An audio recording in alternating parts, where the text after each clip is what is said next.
by Miss Lamar's class, and our first play will be on the life of Martin Luther King. So I'm going to ask you guys to be a listening audience and give them your undivided attention. On January 15, 1929, a boy is born to a middle-class black family in Atlanta, Georgia. He is named Martin Luther King, Jr. As soon as little Martin can talk, it is clear that he is smart and thoughtful. It is not yet clear that in a short lifetime he will change the world. Martin's first friend is a little white boy named Arthur. When the two boys turn 6, they start schools. At different schools, Martin is confused. Why don't Arthur and I go to the same school? It is because of the Jim Crow laws. Blacks and whites are separated. Arthur is white, so he goes to white school. You are black, so you go to black school. But what comes next is even more confusing.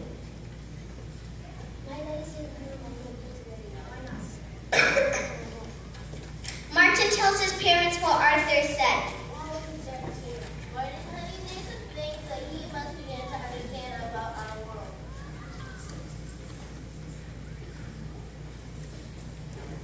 I wish we could have waited until you were older to have this discussion.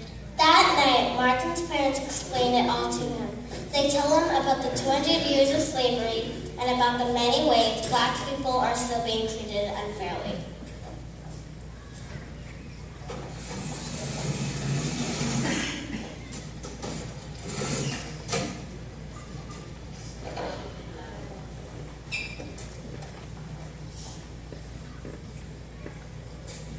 Some of these white people will spend their last breath trying to make sure you don't enjoy the rights and privileges.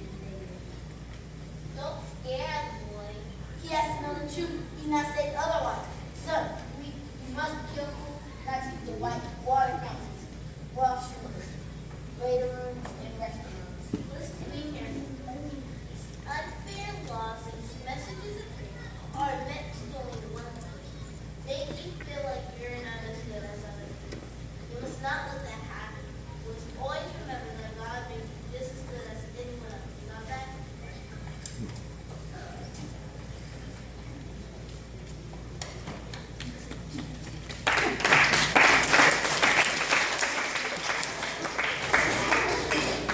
When Martin is 14, he enters a winter debate contest in a nearby town.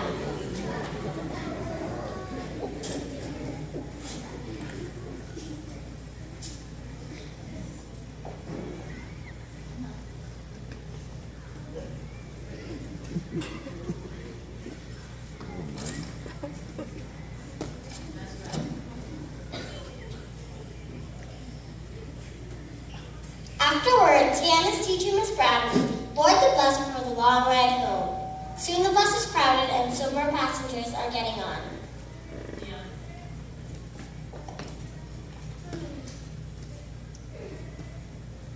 Don't just sit there, get up. These two white people need seats. You two better move to the back where you belong. Martin does not move. The driver curses him. I can send you to jail for this.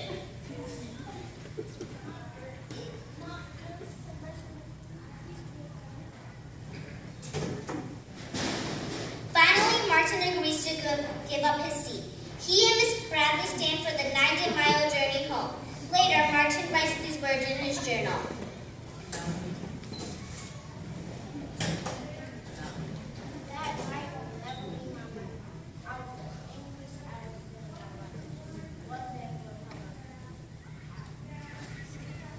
Martin enrolls in a college when he is only 15 years old. After graduation, he decides to become a minister like his father.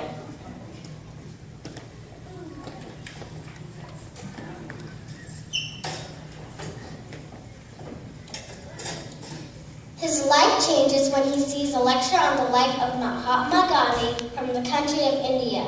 Martin and his fellow students spend hours talking about him.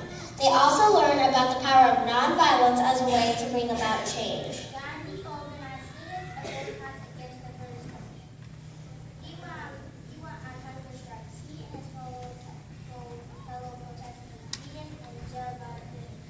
They tried to make sure that they stopped that. Not only was the whole world watching, the British were saying to the Indians freedom. Gandhi said that the British power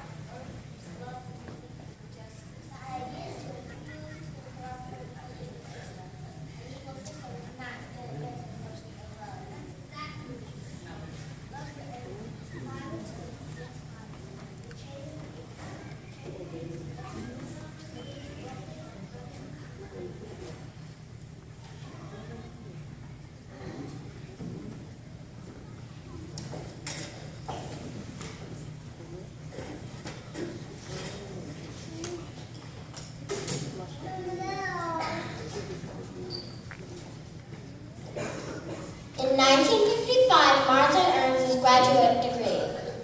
He gets married. He and his new wife, Coretta, moved to Montgomery, Alabama, where he takes a job as a Baptist minister. At the time, Montgomery is a very segregated city. Blacks are only allowed to sit in the back of the buses. And even in the back, they must give up their seats to whites if there are no other seats.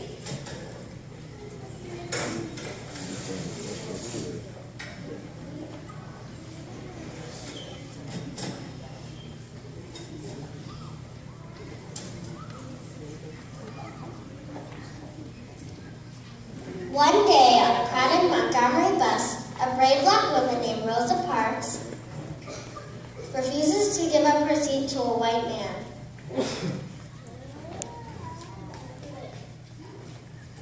Get up!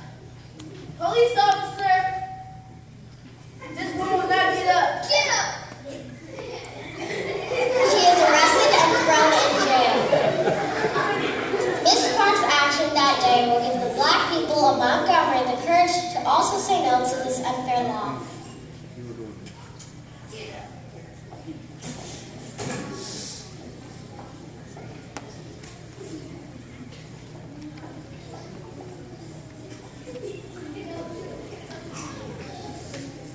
The phone rings.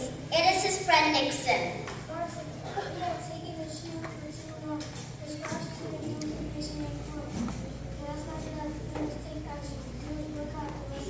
To boycott means that the blacks refuse to ride the buses until the laws are changed. Martin is elected president of the boycott committee. A few nights later, he leads a mass meeting to kick off the boycott.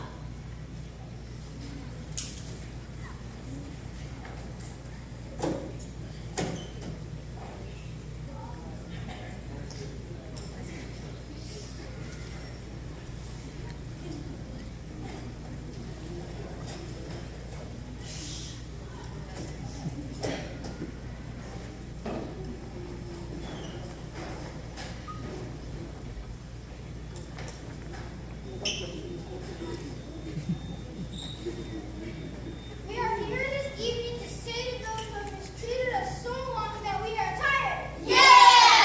Tired of being segregated. Yeah! Tired of being humiliated. Yeah! Tired of being kicked about we are less than human. Yeah!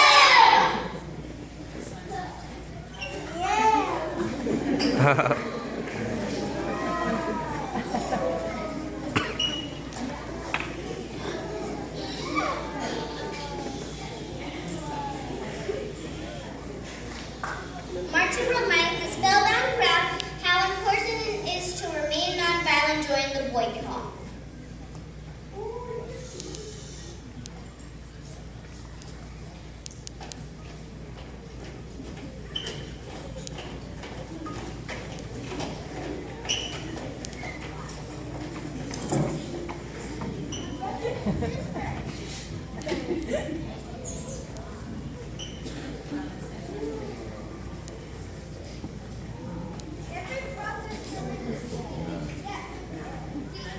Christian love and the history books are written in the future.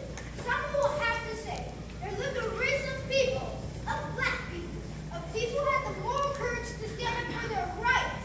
Yeah!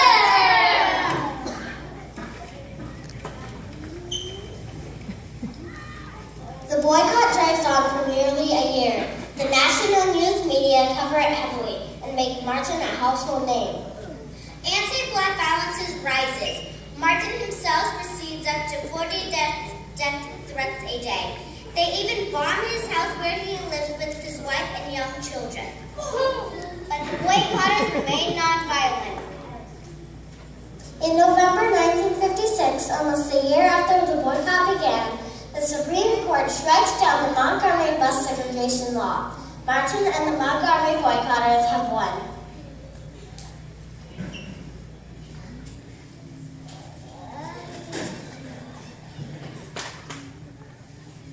We must not take this as victory over the white man, but as victory for justice and democracy.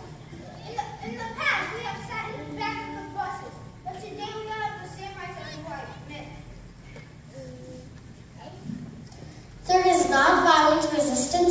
President, Dr. Martin Luther King Jr. went on to lead and win most of the major battles of the Civil Rights Movement. In 1964, he won the Nobel Prize for Peace. He was arguably the most important American of the 20th century. Kings, I Have a Dream speech given at the 1963 March on Washington is one of the most beloved speeches in American history. I have a dream. King was killed by an assassin's bullet on April 4, 1968 in Memphis, Tennessee. He was only 39 years old.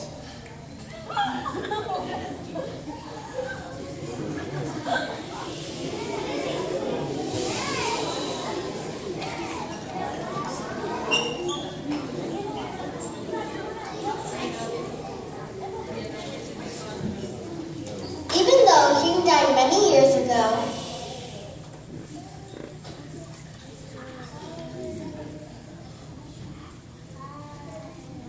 his dream still lives on. I have a dream. I have a dream. I have a dream. We all have a dream!